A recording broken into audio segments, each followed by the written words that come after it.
In the last couple of sections, we've really gone in headfirst with Redux, so I just want to take a quick pause and review how our app is currently working.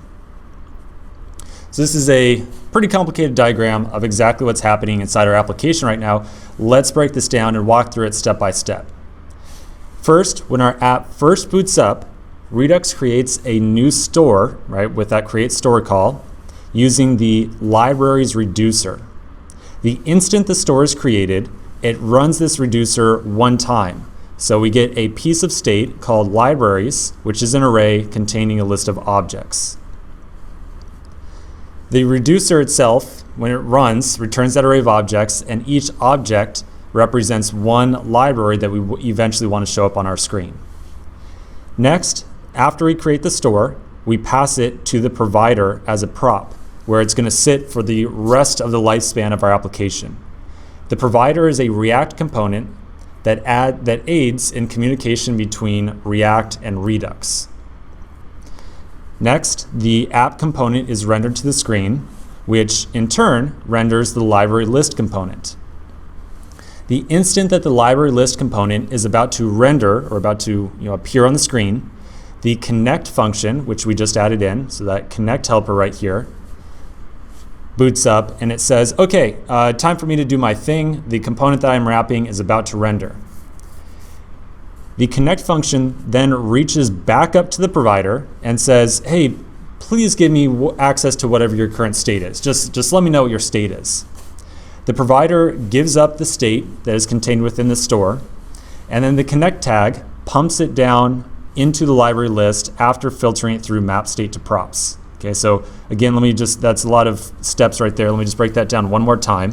When the connect helper first boots up, it says, oh, the library list is about to render.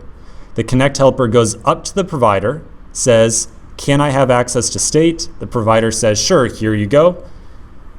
The connect helper calls map state to props with that application state, and then whatever object gets returned will show up as props down into library list down here. So the last step there is really key as well. The map state to props function runs and it returns an object. That object, like whatever it contains, whatever properties, whatever values, whatever data, is then passed as props to the library list.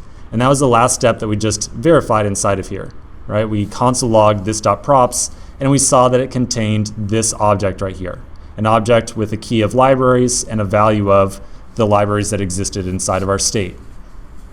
One thing I want to point out really quick is that, again, the term libraries is floating around a lot right here. This object right here that we returned when it showed up as props to our component, it had the key of libraries. It did not, this key right here can be absolutely anything that we want. So it can be libraries, it can be data, it can be data to show, whatever we want it to be. It does not necessarily have to be libraries just because the piece of state that we want to reference is state.libraries. I just chose to call it libraries because that is a very reasonable name for the prop. On the other hand, on our state object, we have a very distinct property called libraries. So I could not say, of course, right here like state.data because our state object does not have a data property. I have to very specifically say state.libraries. Okay, so that's pretty much where we are at inside of our application right now. I feel like there might be a confusing item or two in this process, so I want to provide just a little bit of clarity on them. First, just to review, exactly what I just mentioned about the libraries.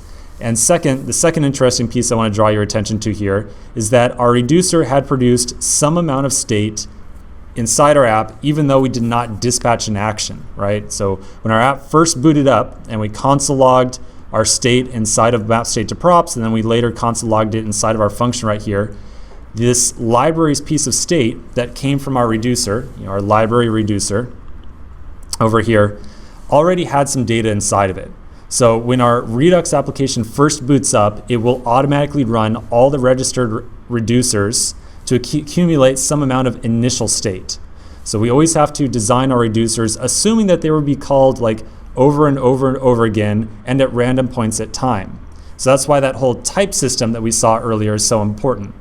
The reducer needs to only change its data whenever it sees an action with a type that it cares about. In addition, we need to make sure that we respond to the application first booting up correctly. So when our app first boots up and it runs all the reducers one time, we have to make sure that we return some amount of initial state. In this case here, because we are just returning a very static list of data, just this array that is hard-coded into our application, it wasn't quite as big a deal, but when we go back and implement the selection reducer, it's something that we're going to need to think about a little bit, but we'll get there. Okay, I hope this was a good breather to review how our app is working right now. Let's continue on the next section by working a little bit more on the library list component.